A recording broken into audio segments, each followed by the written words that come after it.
여기 삼성전자가 있고요. 여기 뭐 3일 회계법인이 있다고 할게요. 이렇게요. 삼성전자가 3일 회계법인한테 노트북을 팔았어요. 그리고 내가 그 대가로 3일 회계법인한테 100만 원을 받았대요. 요 경우에 삼성전자가 인식할 수익, 다른 말로 거래 가격은 얼마입니까? 100원이죠. 전혀 어렵지 않아요. 근데 삼성전자가 너무 고맙다고 3일한테 5원을 줬대요. 다시 현금으로. 이게 뭐랑 똑같다고 그랬죠? 리베이트랑 똑같기 때문에 실질적으로 100원 받고 5원 돌려준 거 아니겠어요. 요 경우에 삼성전자가 거래 가격을 인식할 금액이 얼마입니까? 95원이죠. 이렇게 고객에게 아무런 재화나 용역을 공급받지 못하고 돈을 돌려준 경우엔 그냥 거래 가격에서 차감한다고요. 리베이트랑 똑같이 보기 때문에. 그래서 읽어보시면 기업이 고객에게 현금 등의 대가를 별도로 지급하는 경우가 있다. 고객에게 지급한 대가는 고객에게 제공한 재화나 용역의 할인 또는 환불의 형태이거나 고객에게 제공받을 재화나 용역의 대가를 지급하는 형태 혹은 두 형태가 통합된 형태일 수 있다. 고객에게 지급할 대가가 고객에게서 제공받은 재화나 용역의 대가가 아닌 경우에는 거래 가격인 수익에서 차감하여 회계 처리한다. 이해하시겠죠? 무슨 말인지. 자, 두 번째 케이스 보시죠. 다 아는 얘기니까 빨리빨리 나갈게요. 네, 이 사례는 보실 필요 없고요. 두 번째 보면 이번엔 이런 경우라고요.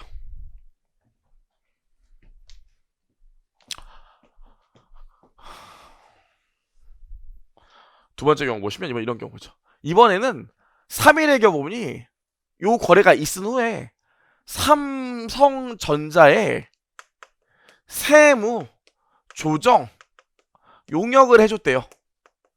삼성전자에 세금 신고를 해줬대. 여기까지 괜찮죠.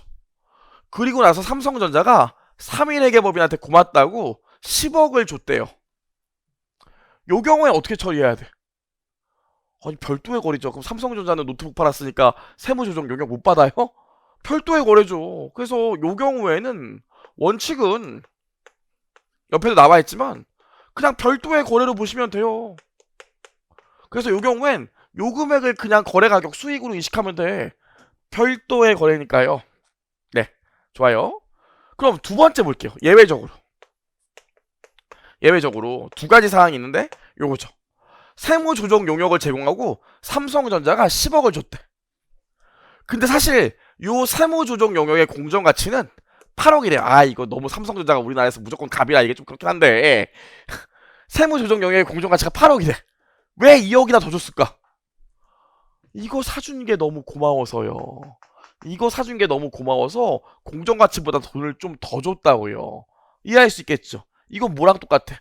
아까 얘기했던 리베이트랑 똑같기 때문에 공정가치를 초과해서 지급한 금액이 있으면 얘는 당연히 거래 가격에서 차감해요. 그럼 요 경우에 삼성전자가 거래 가격으로 수익으로 인식할 금액은 얼마입니까? 10억에서 8억 뺀 2억을 100억에서 빼주셔야겠지.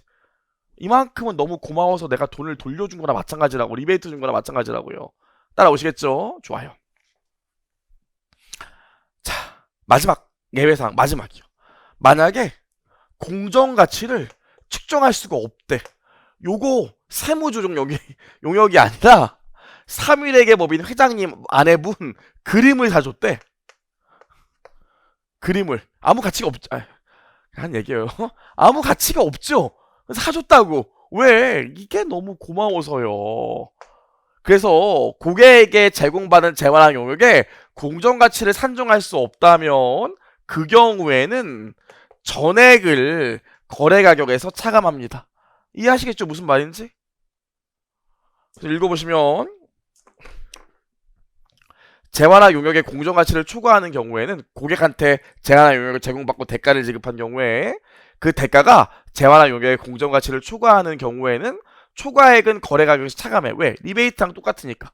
재화나 용역에게 고객에게 재화나 용역을 제공받았는데 그거의 공정가치를 모르겠어. 사모님이나 따님의 아드님의 그림을 사왔대. 그런 경우엔 다 차감한다고요. 이해하실 수 있겠죠? 좋아요. 여기까지. 그래서 3단계에서 실제로 계산 문제가 나올 수 있는 건 우리 뭐 있냐면 이 선수금에 포함된 유의적인 금융 요소랑 저 정도밖에 없는데, 사실 저거는 세무사 1차에 내기엔 너무 사이즈가 작기 때문에 선수금 정도 나오지 않을까 싶어요. 그럼 일단 객관식 문제 보겠습니다. 보시면 우리 8번부터 저랑 좀 읽어볼까요? 8번부터 옳지 않은 것을 물어봤는데 기운 내시고, 여러분 개인적으로 진짜 진심을 존경해요. 거래 가격은 고객에게 약속한 재화나 용역을 이전하고 그 대가로 기업이 받을 권리를 갖게 될 것으로 예상하는 금액이며 제3자를 대신해서 회수하는 금액은 제외한다. 이게 정의예요. 거래 가격은 고객에 약속한 재화나 용역을 이전하고 그 대가로 받게 될 권리를 거래 가격으로 합니다. 그럼 제3자를 대신해서 회수하는 금액은 뭐예요? 여러분 이제 저보다 더 잘할 거 아닙니까? 제3자를 대신해서 회수한 가장 대표적인 게 뭐예요? 부가세 예수금이요. 미리 받은 돈. 부가세요. 그래요. 두 번째, 변동대가와 관련된 불확실성이 나중에 회수될 때 이미 인식한 누적 수익 금액 중에서 유의적인 부분을 되돌리지 않을 가능성이 매우 높은 정도까지만 추정된 변동대가의 일부나 전부를 거래가격에 포함시킨다. 얘를 뭐라고 그랬어요? 변동대가의 추정의 제약이라고 그랬죠. 그래서 만약에 아까도 얘기했지만 문제에서 변동대가를 합리적으로 추정할 수 없는 경우에도 변동대가의 추정치의 제약에 벗어나지 않는다면 수익으로 인식할 수 있다고요. 아시겠죠? 그렇게 아주 유명한 교수님 책에 이렇게 문구가 나와 있으니까 좀 기억을 할게요. 세 번째, 각 보고기간 말에 상황과 보고기간 상황 변동을 충실하게 표현하기 위해서 보고기간 말마다 추정 거래가격을 새로 수정한다. 거래가격의 후속 변동은 계약 개시 시점에 같은 기준으로 계약상 수행 의무에 배분한다. 아이, 나온 김에 미리 할까? 이거 우리 4단계에서 사실 중요한 건 요거밖에 없거든요. 나온 김에 요거 잠깐만 미리 얘기할까요?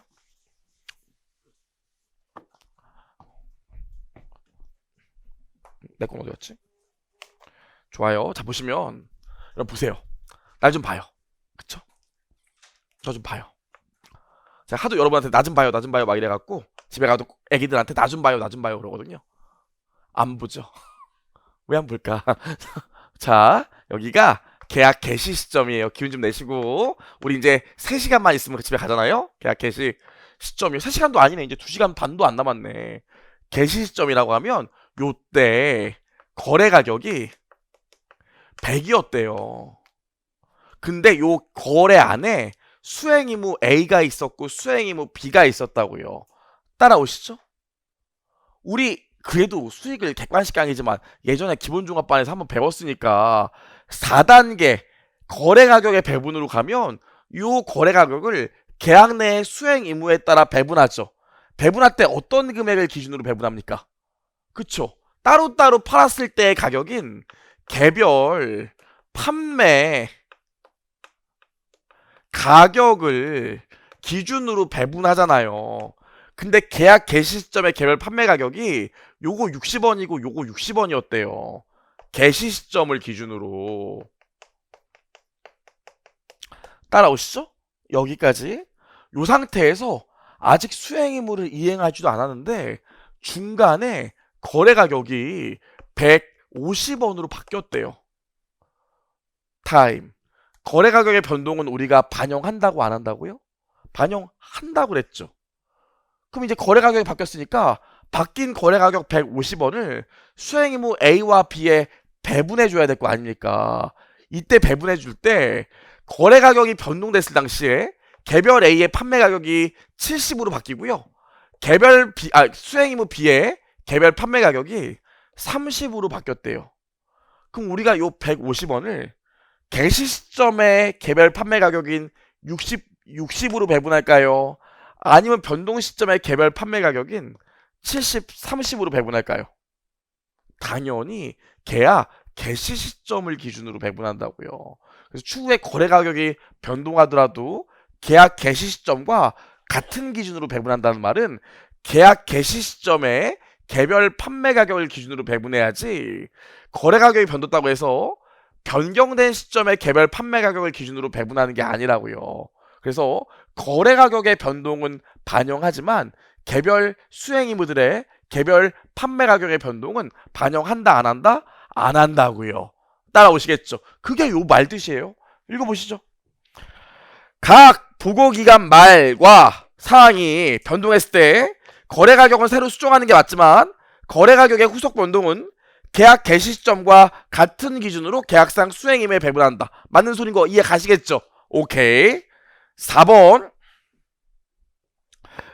고객에게 받은 대가의 일부나 전부를 고객에게 환불할 것으로 예상하는 경우에 환불부채를 인식한다. 제가 아까 얘기했죠. 돈을 미리 받고 돌려줄 것 같으면 환불부채로 예상하고 그 금액을 빼고 수익으로 인식한다고. 그죠? 환불부채는 기업이 받았거나 받을 대가 중에서 권리를 갖게 될 것으로 예상하지 않는 금액이므로 거래 가격에서 차감한다. 보고 기간 말마다 환불부채는 상황의 변동에 따라 새로 수정하지 않는다. 맞아요? 틀려요? 틀리죠. 환불부채도 변동대가의 또 다른 회계처리 방법 중에 하나라고요. 내가 나중에 돌려줘야 될 돈이 늘어난다는 건 무슨 소리야? 변동대가가 줄어드는 소리죠. 변동대가가 줄어들면 나중에 고객한테 돌려줘야겠지. 요 경우에 사용하는 계정이 뭡니까? 환불부채이기 때문에 환불부채도 당연히 매기말 새로 추정해줘야 된다고요. 이해하시겠죠? 무슨 말인지? 오케이. 5번 보시죠. 여러분 진짜 마지막이에요. 진짜 마지막이니까 이해를 하셔야 돼. 우리 그래도 많이 봤잖아요. 제가 지금 설명하는 것 중에 이해 안 되는 게 있으면 저를 정확히 딱 쳐다보고 얘기를 하시네. 진짜 마지막이야. 마지막이야. 혼자 본다고 이걸 이해를 해? 안 돼요. 그럼 제가 왜 있겠습니까? 5번요. 변동대가의 추정치가 너무 불확실하고 기업이 고객에게 재화나 용역을 이전하고 그 대가를 받을 권리를 갖게 될 금액을 충실하게 나타내지 못하는 경우에는 해당 변동대가의 추정치는 거래 가격에 포함시키지 않으며 수익을 인식하지 않는다. 요거 맞는 말이죠? 추정치가 불확실하고 변동대가 추정치 제약에 제한이 걸린다면 당연히 수익으로 인식할 수 없어요. 여기까지 말문제 봤고요. 안 끝났어요. 9번이요. 이 말문제 저랑 같이 읽으셔야지. 혼자 읽으면 뭔 소리인지 하나도 몰라요. 5번이요. 9번이요. 옳지 않은 것을 물어봤는데 1번. 거래 가격을 산정할 때 계약 당사자들 간에 명시적으로나 암묵적으로 합의한 지급시기 때문에 고객에게 재화나 용역을 이전하면서 유의적인 금융 효익이 고객이나 기업에 제공되는 경우에는 화폐의 시간 가치에 미치는 영향을 반영하여 약속한 대가를 조정한다. 요게 뭐예요? 현재 가치 평가하라는 소리죠. 맞는 소리죠. 여러분 유의적인 금융 요소를 반영한다는 게 뭐예요? 이자를 빼라는 소리예요. 현재 가치가 뭡니까? 미래에 받을 돈에서 이자 뺀 금액. 그러니까 똑같은 말이 이렇게 어렵게 써놨어요. 2번. 계약을 개시할 때 기업이 고객에게 약속한 재화나 용역을 이전하는 시점과 고객이 그에 대한 대가를 지급하는 시점 간의 기간이 1년 이내일 것으로 예상된다면 유의적인 금융요소의 대가를 조정하지 않은 실무적인 간편법을 쓸 수 있다고 했죠. 이게 무슨 소리예요? 1년 안 되면 현재 가치 평가 안 해도 된다는 소리죠. 3번요. 기업이 고객에게 재화나 용역을 이전할 때 고객이 그 재화나 용역의 대가를 현금으로 결제한다면 지급할 가격으로 약속한 대가의 명목 금액을 할인하는 이자율을 식별하여 그 할인율을 산정할 수 있다. 뭐 여기까지 맞는 소리고, 계약 개시 후에 이자율이나 그 밖의 상황이 달라진다면 그 할인율을 새로 수정한다. 뭐가 틀렸습니까? 이자율은 절대 변경시키지 않는다고요.